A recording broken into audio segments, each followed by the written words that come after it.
Hello, my name is Frank Christensen and I'm the coordinator of officials for IFAF in Europe. This is the 5th of 7 training tapes dealing with targeting.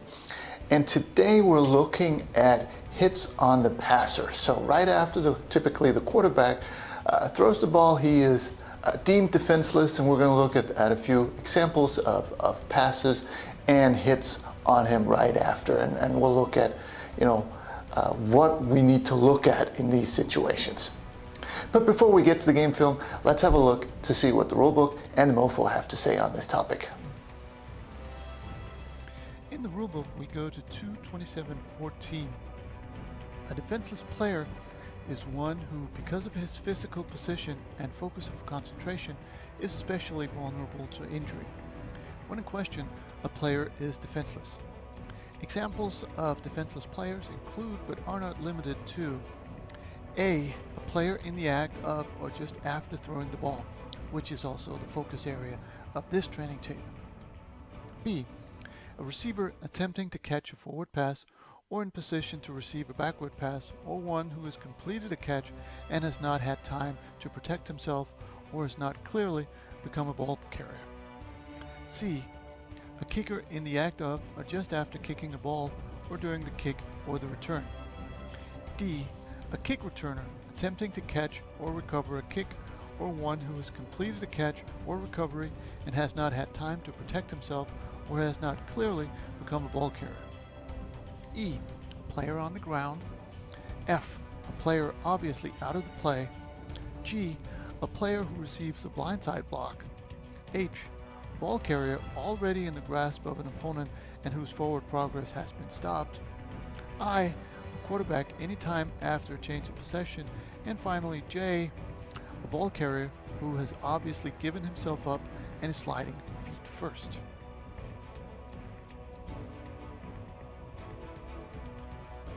Rule 235 goes on to define targeting. It says, targeting means that a player takes aim at an opponent for purposes of attacking with forcible contact that goes beyond making a legal tackle or legal block or playing the ball. Some indicators of targeting include, but are not limited to: A, launch. A player leaving his feet to attack an opponent by an upward and forward thrust of the body to make forcible contact in the head or neck area. B, a crouch followed by an upward and forward thrust to attack with forcible contact at the head or neck area, even though one or both feet are still on the ground. C, leading with helmet, shoulder, forearm, fist, hand, or elbow to attack with forcible contact at the head or neck area. And D, lowering the head before attacking by initiating forcible contact with the crown of the helmet. In Rule 913, crown of the helmet is defined. No player shall target and make forcible contact against an opponent with the crown of his helmet. The crown of the helmet is the portion of the helmet above the level of the top of the face mask. This foul requires that there be at least one indicator of targeting.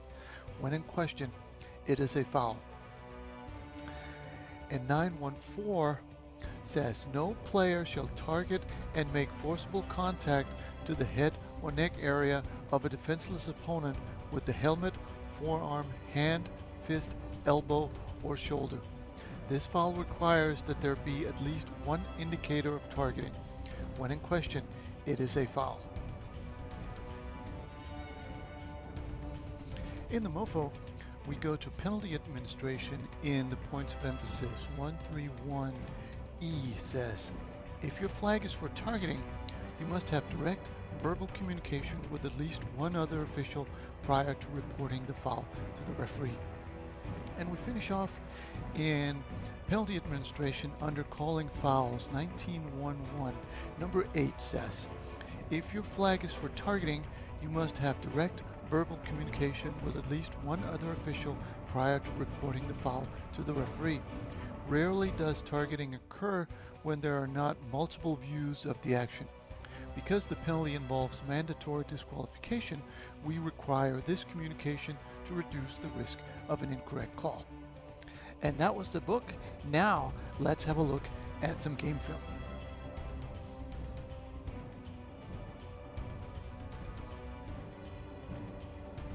Obviously, we're looking at the passer here to determine targeting against him, and there are several aspects of it. First of all, we're looking at the hit itself. Is it illegal in itself? And the timing of it here is okay. It's not late in itself, but it certainly would rise to the level of roughing the passer simply because it's a high hit.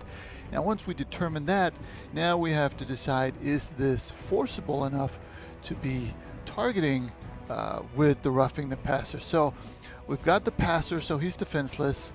Check number one. We've got the indicator here. He's leaning into to the hit. So that's the check number one. And we've got what appears to be at least forcible high contact. It does look like the defender comes in with a forearm to the head just by the way the quarterback falls back. Obviously, the referee, who has a flag here, has a much better angle at this to see how the hit comes in. But we certainly have all the requirements here that this certainly could be a personal foul, targeting against a defenseless player, and in this case a passer. So this appears to be a good call by this referee.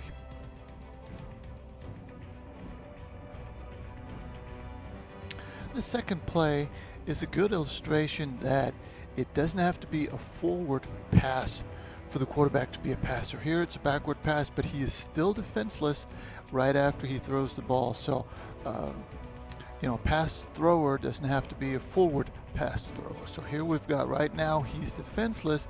He's looking at the running back, which certainly makes him defenseless. So now we have to look at the hit by the defender. Now we've got a wrap-up tackle here, which typically would lead us to think that this is not going to be targeting, and I don't think it is in this case.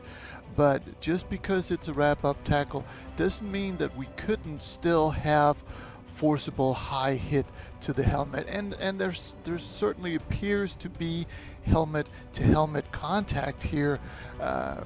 Helmets will collide, but that doesn't necessarily mean that it's a foul here. It does look like the defender is wrapping up. His head is to the side. But if he comes in with his crown lowered and makes forcible contact to anywhere basically, or to the head or neck area, even though he wraps up, there still could be a tackle. But I think this is legal contact, but it certainly is something that referee, center judge needs to be able to rule on and have an opinion on, and certainly be able to cover.